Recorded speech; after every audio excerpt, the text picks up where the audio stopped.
Imagine a city that was one of the fastest growing places in the entire United States. A city where people were pouring in, businesses were booming, and the future looked incredibly bright. Then, in just 12 months, almost all of that growth vanished. Not slowed down, not paused, practically wiped out. That city is Laredo, Texas. And what happened here is not just a local story, it is a warning sign for the entire American economy. Just 1 year ago, Laredo was growing at 3.2%. Then, in 2024 to 2025, that growth collapsed to just 0.2%. That is a 94% drop in population growth in a single year, the sharpest decline of any metro area in the entire country. So what went wrong? And why should you care, even if you've never set foot in Laredo, Texas? Stay with me, because by the end of this video, you're going to understand forces that are quietly reshaping American cities, the economy, and the way this country actually works, right now in 2025 and 2026. The city that built itself on the border. What makes Laredo so special? Before we talk about the collapse, we have to understand what Laredo actually is, because most people outside of Texas have no idea how important this city is. Laredo sits right on the southern tip of Texas, directly on the US-Mexico border. It is not just another border town. Laredo is the largest inland port of entry in the entire Western Hemisphere. Let that sink in for a moment. Not the largest in Texas, not the largest on the southern border, the largest inland port in the Western Hemisphere. In 2025, the Port of Laredo handled $354 billion in total trade, ranking it as the #1 port among all U.S. border crossings and #3 among more than 450 airports, seaports, and border crossings nationwide. This is a city whose entire identity, economy, and future is built on one thing: the movement of people, goods, and commerce between the United States and Mexico. Trucks, trains, warehouses, logistics companies, they are the heartbeat of this city. Within a 30-mile radius around Laredo, there are upwards of 1,500 logistics companies, transportation firms, customs brokers, and logistics warehouses. These are not small operations. These are businesses that grew over decades of cross-border trade, employing tens of thousands of people in the region. The boom years. For years, Laredo was doing something remarkable. It was growing fast, faster than most American cities. People were moving in, businesses were expanding, and the local economy was thriving. Immigrant entrepreneurs alone made up 53.3% of the Laredo metro area's business owners, driving economic growth in key industries including construction, retail trade, and transportation. Think about that number for a second. More than half of the business owners driving Laredo's economy were immigrants. These were not people taking from the system. They were building it. They were creating jobs, paying taxes, and fueling the kind of growth that put Laredo on the map as one of America's fastest-growing cities. And then 2025 arrived. The collapse. How 94% of growth disappeared. The immigration factor. The single biggest driver behind Laredo's population collapse is something that is happening at the national level: a dramatic drop in international migration. The Census Bureau found that 9 out of 10 U.S. counties took in fewer immigrants than a year earlier. But while most cities felt a slowdown, Laredo felt a full-on earthquake. The slowing of international migration appeared to hit Laredo the hardest of any metro area in the entire country. Why? Because Laredo's growth was never primarily driven by people moving there from other American cities.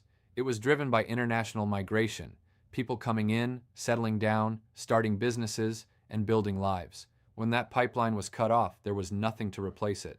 Demographers said the change mattered enormously because immigration has become a key driver of population growth in an aging country with low birth rates. This is the bigger picture that most people miss. America is getting older, the birth rate is declining, and for decades immigration has been quietly plugging that demographic hole, keeping cities growing, workforces expanding, and economies moving forward. If you're finding this eye-opening, hit that subscribe button right now. We cover stories like this every week that most mainstream media completely ignores. The policy shift that changed everything.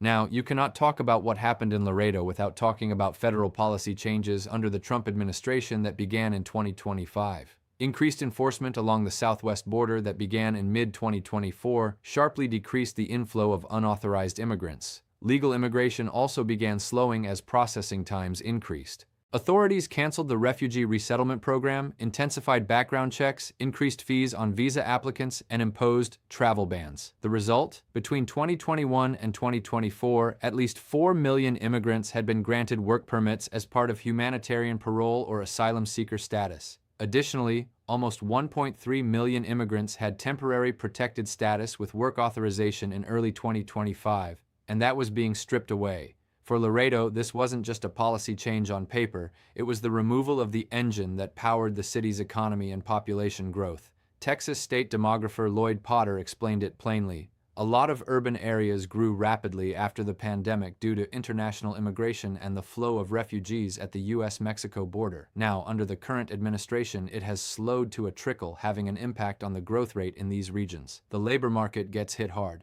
When people stop coming in, the workforce shrinks. And when the workforce shrinks, businesses suffer. In 2025, job growth in Texas fell to just 1.2%. Nationwide, job growth dropped to 0.6%. Both numbers are the lowest since the pandemic. University of Florida economics professor Madeline Zavodny put it clearly, "It is very clear that a lot of immigrants, and even some U.S. natives, are very worried about the crackdown. The heavy presence of ICE in lots of cities and rural areas is making people afraid to go to work, afraid to take their children to school, afraid to go shopping."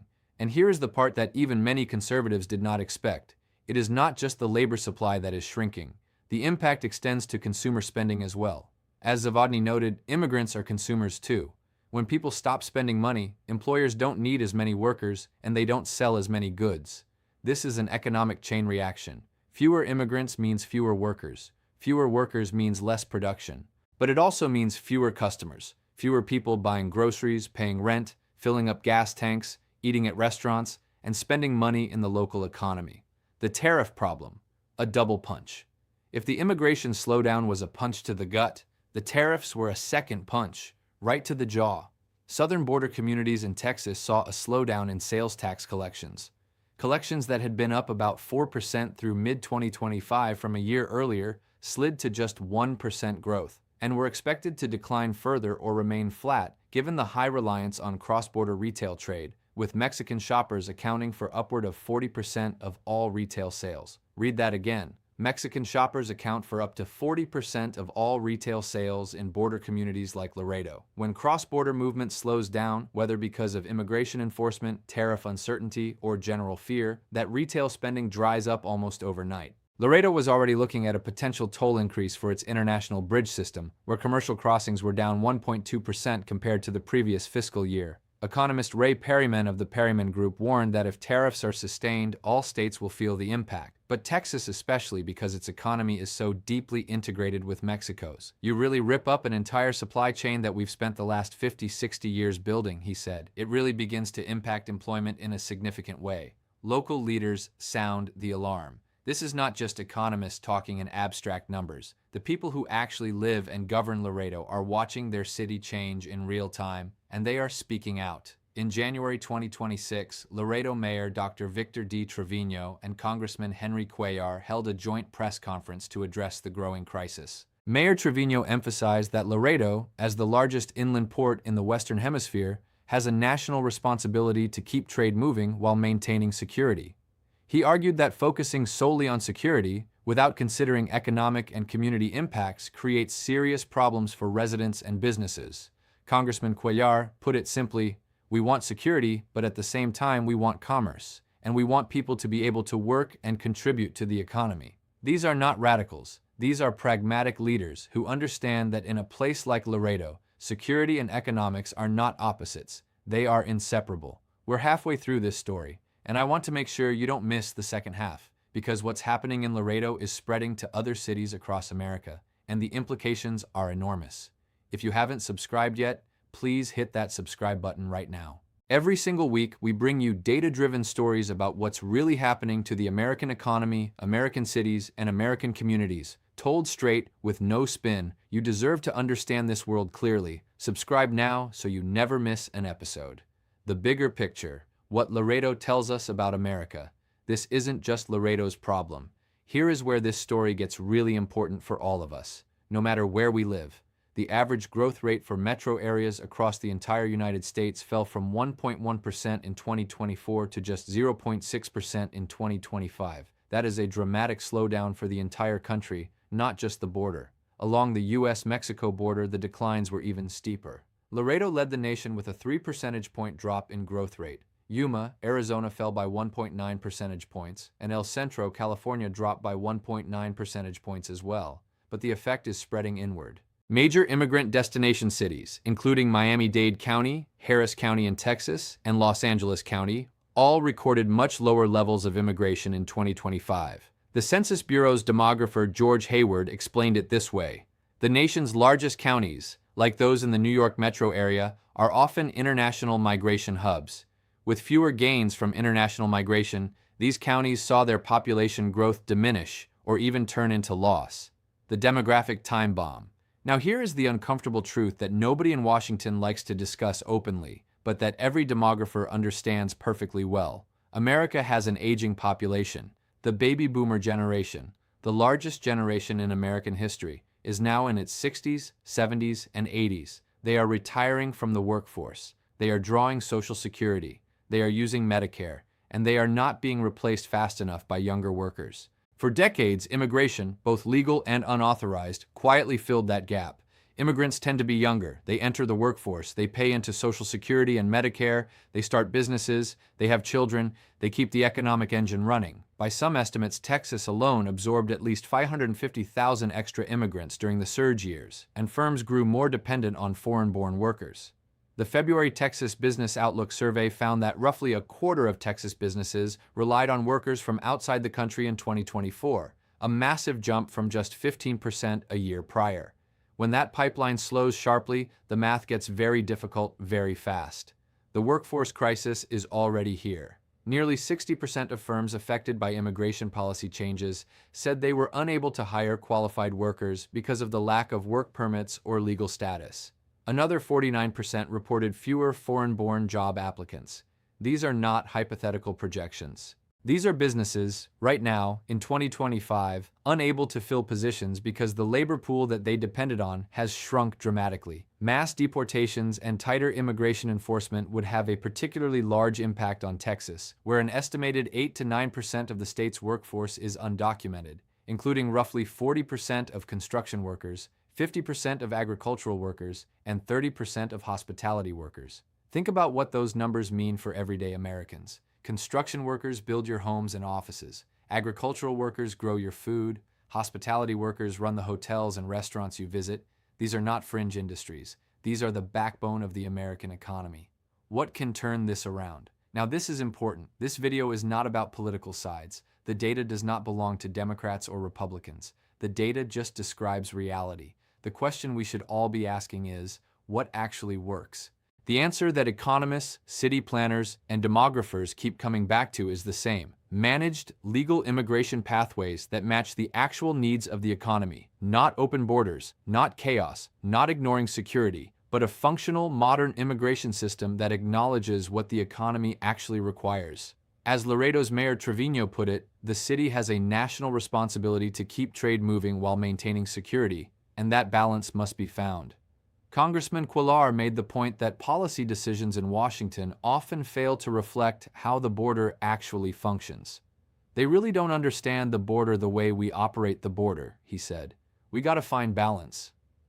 Balance. That word keeps coming up, because the people who actually live with these policies every day, the business owners, the mayors, the workers, understand something that gets lost in national political debates, that security and prosperity are not enemies. Done right, they reinforce each other. Done wrong, you get exactly what happened in Laredo. The road ahead for Laredo. So what does the future hold for this remarkable border city? Laredo still has enormous assets. Even in 2025, the Port of Laredo ranked as the #1 U.S. border crossing, handling over $354 billion in total trade. That infrastructure does not disappear. Those trade relationships, built over half a century, do not evaporate overnight. But the human capital question is real. Population growth is the foundation of everything: tax revenue, school enrollment, business expansion, real estate, retail sales. When growth drops from 3.2% to 0.2% in a single year, Every single one of those systems feels the shock. The cities that recover fastest from disruptions like this are the ones with strong local leadership, diversified economies, and the ability to adapt. Laredo has shown resilience before, but the challenges it faces in the next few years will require clear-eyed leadership, honest conversations, and policy solutions that put economics alongside ideology. So that's the story of Laredo, Texas, a city that grew faster than almost anywhere in America and then, in the space of 12 months, watched 94% of that growth disappear. It is a story about immigration, trade, federal policy, demographics, and the extraordinary complexity of a border economy that most Americans never see or hear about. The lesson from Laredo is not a simple one. It is not open the border completely or close it completely. It is that these systems are deeply interconnected, and when you pull one thread without understanding how it connects to everything else, the whole fabric starts to unravel. If this video made you think, if it gave you new information or a new perspective, then do me one favor, hit that subscribe button right now. This channel is dedicated to bringing you stories like this, data-driven, honest, and built for people who want to actually understand what is happening in this country. And if you have a family member, a friend, or a colleague who talks about immigration, border policy, or the American economy, share this video with them, not to argue, just to inform, because better conversations start with better information. Drop a comment below and tell me, what surprised you most about Laredo's story? I read every single comment and I genuinely want to know what you think. Until next time, stay curious, stay informed, and we'll see you in the next video.